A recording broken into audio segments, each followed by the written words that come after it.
সুদৃষ্টি রাখবেন। তো তৃণমূল তো আল্লাহ দেখবে, এরপর আপনারা যেহেতু আছেন, যদি আমরা যাই একটু দেখবেন আমাদের কত একটু শোনার চেষ্টা করবে একটা আপনার, আর মেহরবানি করে খাস করে দোয়া করবেন সেজন্য আল্লাহ তাকে জান্নাতুল ফেরদাউস নসিব। আপনারা সকলে আসছেন, সকলকে আমার শ্রীপুরের কৃতি সন্তান, আমাদের টিভির কৃতি সন্তান, যিনি জানা শত ব্যস্ততার মাঝে মৃত্যু সংবাদটা দেওয়ার সাথে সাথে উনি বলছে আমি থাকবো এবং আসবো এবং যথাসময়ে ইনশাল্লাহ উপস্থিত হয়েছে অধ্যাপক ডাক্তার রফিউল ইসলাম বাচ্চু ভাই। বিসমিল্লাহির রহমানির রহিম। আমাদের অত্যন্ত আপনজন, আমাদের সন্তান ইসলাম কন্ট্রাক্টর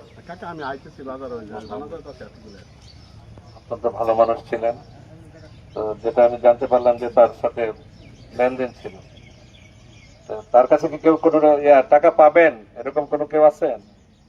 পাবেন না, কিন্তু সে পাবে, সেটা আমরা বলবো। এখন হচ্ছে কি আপনার সেটা আমরা উপস্থাপন করবো, আক্তার কাছে আক্তারও চেষ্টা করবে যে তার যেটা যেটা বলে গেছে সেটা যেন সে ফেরত পায়, সেই ব্যবস্থা আমরা নিব, আমরা চেষ্টা করব।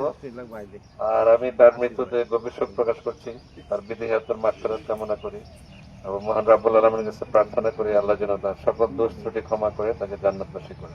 আমিন আমিন।